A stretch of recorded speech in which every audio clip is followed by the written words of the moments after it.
Shalom dan salam sejahtera untuk kita sekalian. Kembali lagi bersama saya Asriani Datu Karua, Prodi Teologi Kristen, Institut Agama Kristen Negeri Toraja.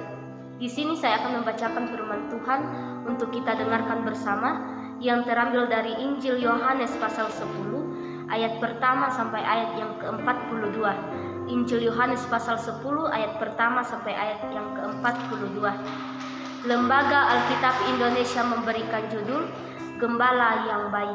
Firman Tuhan, aku berkata kepadamu, sesungguhnya siapa yang masuk ke dalam kandang domba dengan tidak melalui pintu, tetapi dengan memanjat tembok, ia adalah seorang pencuri dan seorang perampok.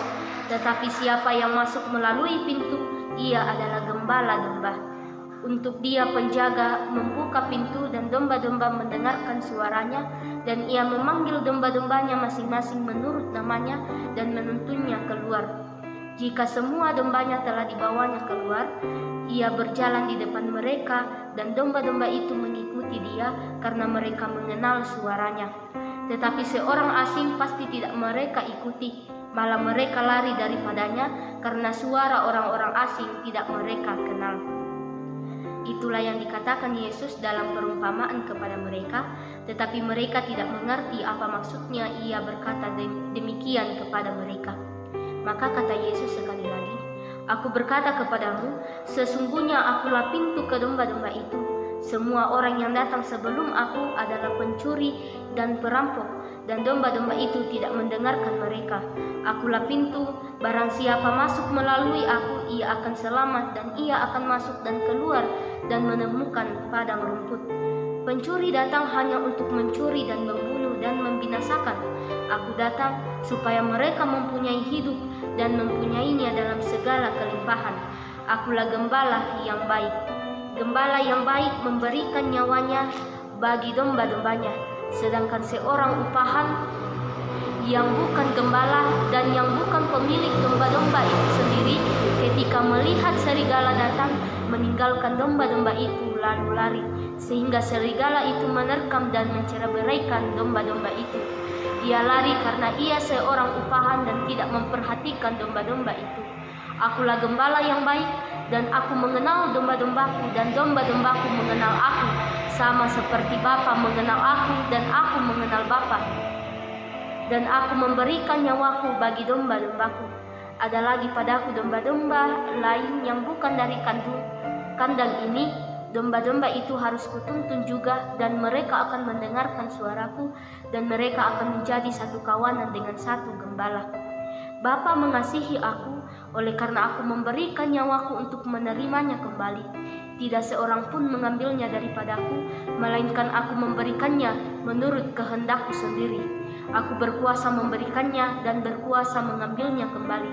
Inilah tugas yang kuterima dari Bapakku.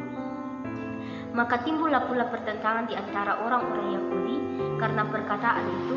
Banyak di antara mereka berkata, ia kerasukan setan dan gila. Mengapa kamu mendengarkan dia? Yang lain berkata, itu bukan perkataan orang yang kerasukan setan. Dapatkah setan memelekkan mata orang-orang buta? Tidak lama kemudian datanglah hari raya penghabisan Bait Allah di Yerusalem. Ketika itu musim dingin, dan Yesus berjalan-jalan di Bait Allah di Serambi Salomo. Maka orang-orang Yahudi mengelilingi dia dan berkata kepadanya, berapa lama lagi engkau membiarkan kami hidup dalam kebimbangan? Jikalau engkau Mesias, katakanlah terus terang kepada kami. Yesus menjawab mereka, aku telah mengatakannya kepadamu, tetapi kamu tidak percaya. Pekerjaan-pekerjaan yang kulakukan dalam nama Bapakku, itulah yang memberikan kesaksian tentang aku. Tetapi kamu tidak percaya, karena kamu tidak termasuk domba-dombaku. Domba-dombaku mendengarkan suaraku, dan aku mengenal mereka, dan mereka mengikut aku. Dan aku memberikan hidup yang kekal kepada mereka, dan mereka pasti tidak akan binasa sampai selama-lamanya. Dan seorang pun tidak akan merebut mereka dari tanganku. Bapakku yang memberikan mereka kepadaku lebih besar daripada siapapun, dan seorang pun tidak dapat merebut mereka dari tangan Bapa. Aku dan Bapa adalah satu. Sekali lagi, orang-orang Yahudi mengambil batu untuk melempari Yesus. Kata Yesus kepada mereka, Banyak pekerjaan baik yang berasal dari Bapakku yang kuperlihatkan kepadamu. Pekerjaan manakah di antaranya yang menyebabkan kamu mau melempari aku? Jawab orang-orang Yahudi itu, bukan karena suatu pekerjaan baik maka kami mau melempari engkau, melainkan karena engkau menghujat Allah dan karena engkau sekalipun hanya seorang manusia saja menyamakan dirimu dengan Allah. Kata Yesus kepada mereka, tidakkah ada tertulis dalam kitab Taurat kamu, aku telah berfirman, kamu adalah Allah? Jikalau mereka kepada siapa firman itu disampaikan disebut Allah, sedang kitab suci tidak dapat dibatalkan, masihkah kamu berkata kepada dia yang dikuduskan oleh Bapa dan yang telah diutusnya ke dalam dunia, engkau menghujat Allah karena aku telah berkata, aku anak Allah? Jikalau aku tidak melakukan pekerjaan-pekerjaan Bapakku, janganlah percaya kepadaku. Tetapi jikalau aku melakukannya dan kamu tidak mau percaya kepadaku, percayalah akan pekerjaan-pekerjaan itu, supaya kamu boleh mengetahui dan mengerti bahwa Bapa di dalam aku dan aku di dalam Bapa. Sekali lagi mereka mencoba menangkap dia, tetapi ia luput dari tangan mereka.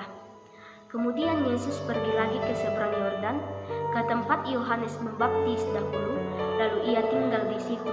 Dan banyak orang datang kepadanya dan berkata, Yohanes memang tidak membuat satu tanda pun, tetapi semua yang pernah dikatakan Yohanes tentang orang ini adalah benar. Dan banyak orang di situ percaya kepadanya.